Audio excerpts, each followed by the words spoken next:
I'd heard about a crew of female pilots in the 1930s who gained notoriety for doing some incredible things up in the sky.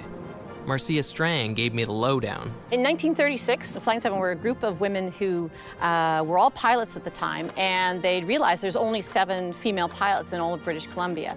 They wanted to band together and to let people know that, women can be pilots, women can do anything. The ladies decided that they wanted to help the war effort.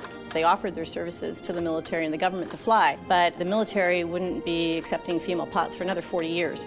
So they got thousands of pamphlets that helped support the boys overseas, and they dropped them all over the city of Vancouver in their aircraft. With their campaign, they raised enough cash to buy 8 training aircraft. We should go over the city of Vancouver, and you can point down and show us exactly where that happened. Absolutely. The aircraft's very maneuverable, so it can just move it back and forth. So this would be like going this way. Yeah, we're doing a steep turn to the right. Now we're climbing like crazy. We're going to put it into a spin, out of control completely. The plane will be flipping through the air. Okay. I better leave the flying to the pros. Like this fine gentleman, Harry Pride, over 90 years old and still flying strong.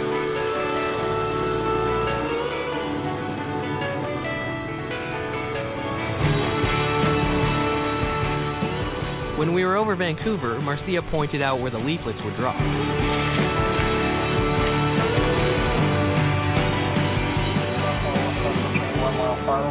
Harry's more than a pretty face. He'd known Rolly Moore, one of the Flying Seven, really well.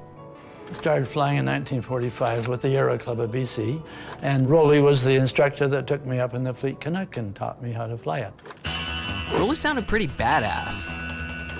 One of the things I thought was really interesting about Rolly was here it was in the 1930s. She rode a motorcycle, she had a little sports car. She didn't want to just sit around and be a regular lady. She wanted to have adventures and do things, and that's what she did. I got a chance to fly with her on her last flight. She sat there and watched through the whole flight with this big smile on her face. And she was a woman of grace, but at the same time, she had that sparkle in her eye, and she would do anything she wanted, and you were not going to get in her way. She was a very brave woman who tried all sorts of stuff in airplanes, which a lot of men wouldn't do. Aerobatics, formation flying, ribbon cutting. There'd be 2 sticks out here with a ribbon, and Rolly would fly along and hook it up with the wing. Like literally cut the ribbon? Close to the ground.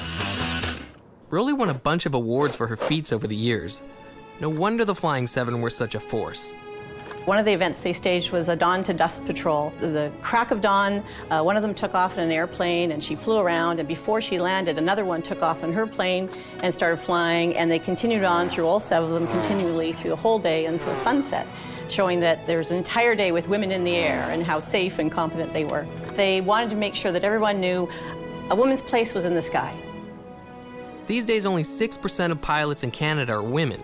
So we've still got a long way to go, but there's been a ton of progress since the Flying Seven took to the skies in the 1930s.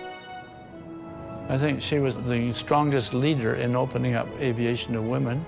There were lots of others who were involved, but to me, she was the star, That's what I think.